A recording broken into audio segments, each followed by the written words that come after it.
पिछले 6 दिन से रिपब्लिक टीवी के संपादक अर्नब गोस्वामी, उसके मालिक भी हैं, काफ़ी चर्चा में हैं। 14 तारीख को इसी महीने की अर्नब गोस्वामी की व्हाट्सएप चैट्स बाहर आई थी और हमने आपको सबसे पहले रात को 8:29 पर मेरे ट्विटर हैंडल से जानकारी दी थी कि जो संपादक सबकी व्हाट्सएप चैट बाहर निकालते हैं, जल्द ही उनकी भी व्हाट्सएप चैट बाहर आने वाली जानकारी हमने आपको 6 दिन पहले दी थी। उस दिन थर्सडे था और फ्राइडे सुबह ये सारे व्हाट्सएप चैट पूरे देश के सामने आ चुके थे। इन चैट्स में काफ़ी कुछ सीरियस है, मंत्रियों को लेकर, बालाकोट स्ट्राइक को लेकर। इसमें कहा जा रहा है कि ऑफिशियल सीक्रेट एक्ट का उल्लंघन हुआ है। तो इन तमाम बातों के बीच में ये महत्वपूर्ण जानकारी लेकर आज आपके बीच आए। देश की बात में आज हम बात करेंगे कि कैसे एक छोटा सा रिपोर्टर एक रिपब्लिक नेटवर्क का मालिक हो गया और उतना ज़्यादा हस्तक्षेप मोदी सरकार में उनका है, शायद किसी केंद्रीय मंत्री का भी ना हो। तो आज हम बात करेंगे अर्नब गोस्वामी के बारे में कि किस तरीके से वो टीआरपी मैनिपुलेशन कर रहे थे और किस तरीके से पीएमओ और सरकार के मंत्री उसमें उनकी मदद कर रहे थे। जैसे ही शुक्रवार को अर्नब गोस्वामी की ये तमाम चैट्स पब्लिक के सामने आई तो उन्होंने कई सारे मंत्रियों को फ़ोन किया, लेकिन मंत्री तो दूर, पार्टी के प्रवक्ताओं ने भी उनका फ़ोन नहीं उठाया। उसके बाद कल कांग्रेस के पूर्व अध्यक्ष राहुल गांधी ने एक प्रेस कॉन्फ्रेंस में कहा कि चैट किसने दी, क्योंकि सरकार के जो बड़े 4 मंत्री होते हैं और उसमें एनएसए, विदेश मंत्री, गृह मंत्री, प्रधानमंत्री, चैट किसने दी और किसको मिली, इस बात की जांच होनी चाहिए। और मैं ये मानता हूं, ऐसा राहुल गांधी ने कहा कि मैं ये मानता हूं कि अगर बालाकोट स्ट्राइक की जानकारी अर्नब गोस्वामी के पास थी तो वो पाकिस्तान के पास भी थी और ऐसे में हमने अपने एयरफोर्स के जो जवान हैं उनकी जो जान है उसको रिस्क पे लिया है। आज फिर कांग्रेस के 4 बड़े मंत्रियों ने, सलमान खुर्शीद, गुलाम नबी आज़ाद, AK एंटनी, सुशील कुमार शिंदे ने प्रेस कॉन्फ्रेंस की और कहा कि ये जो ऑफिशियल सीक्रेट एक्ट है उसका उल्लंघन है, इस बात की जांच होनी चाहिए।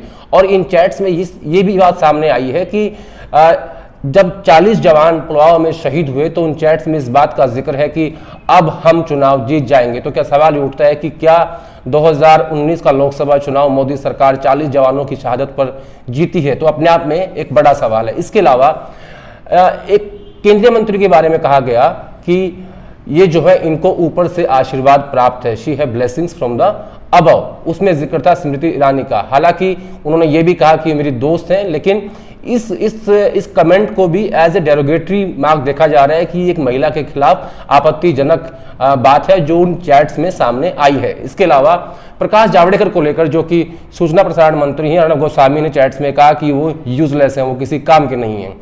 और इसके साथ साथ उसमें एक जिक्र और है एएस का जो मतलब है वो समझ में नहीं आ रहा है, क्योंकि बार के सीईओ जो कि मुंबई पुलिस की हिरासत में है, उनकी व्हाट्सएप चैट से ये बात सामने आई है। लगभग 502 पेज की ये पूरी व्हाट्सएप चैट है जिसमें एक के बाद एक खेप सामने आ रही है। एक जो आज जो चौथी खेप सामने आई है उसमें इस बात का जिक्र है कि टीवी 18 जो चैनल है उसके मालिक है मुकेश अंबानी, उस चैनल की रेटिंग को भी 7वें नंबर पर लाने में अर्नब गोस्वामी का ही हाथ था।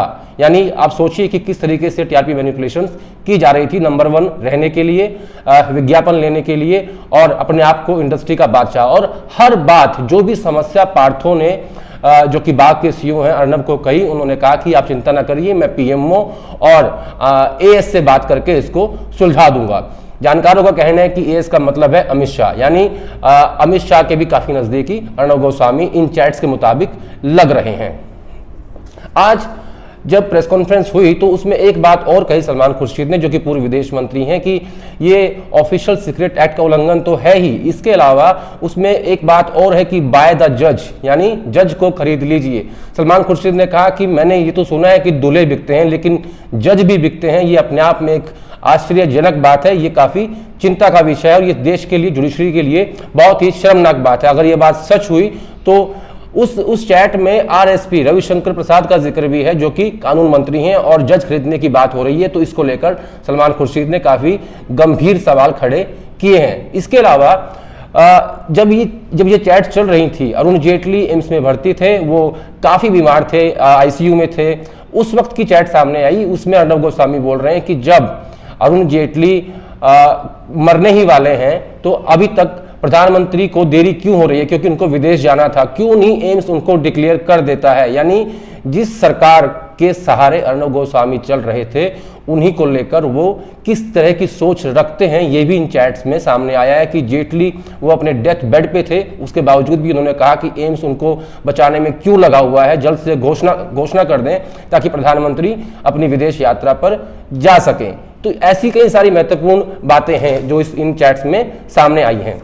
इसके अलावा 14 जनवरी 2021 को रात को 8:30 बजे 8:29 पर मैंने ट्वीट करके आपको बताया था कि अर्णब गोस्वामी की चैट्स बाहर आने वाली हैं। सबसे पहले हमने आपको ये जानकारी दी थी।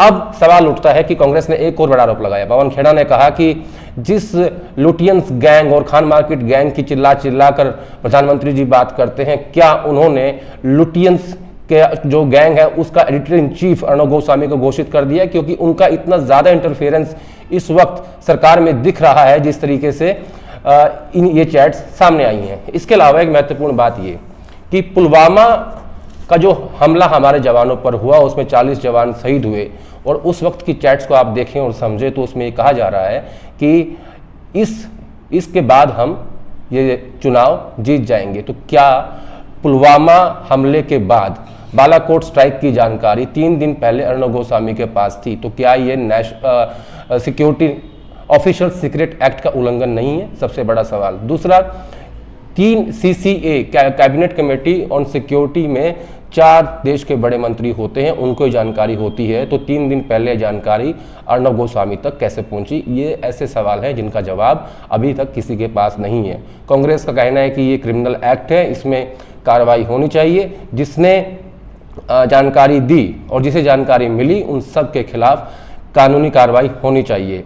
इसके साथ साथ बजट सत्र आने वाला है, उसमें भी इस मुद्दे को कांग्रेस पार्टी, विपक्षी पार्टियां उठाने वाली हैं, लेकिन फिलहाल भी हर रोज एक खेप निकल के आ रही है जिसमें नए नए खुलासे अर्णब गोस्वामी को लेकर हो रहे हैं। केंद्रीय मंत्रियों के बारे में वो क्या सोचते हैं, अपने मीडिया के जो कलीग हैं उनके बारे में क्या सोचते हैं, देश की नेशनल सिक्योरिटी पर क्या कहते हैं, बालाकोट स्ट्राइक को लेकर उनका क्या सोच थी। यानी सब कुछ TRP को लेकर हो रहा था, सब कुछ विज्ञापन को लेकर हो रहा था। तो कुल मिला के ये कहा जा सकता है कि जो राष्ट्रवाद की बात अर्णब गोस्वामी चिल्ला कर करते हैं वो राष्ट्रवाद झूठा है, और सही बात यह है कि उन्हें अपने चैनल के बिजनेस TRP मैनिपुलेशन करके अपने आप को नंबर 1 करना था, और उसमें सरकार ने भी उनका भरपूर साथ दिया।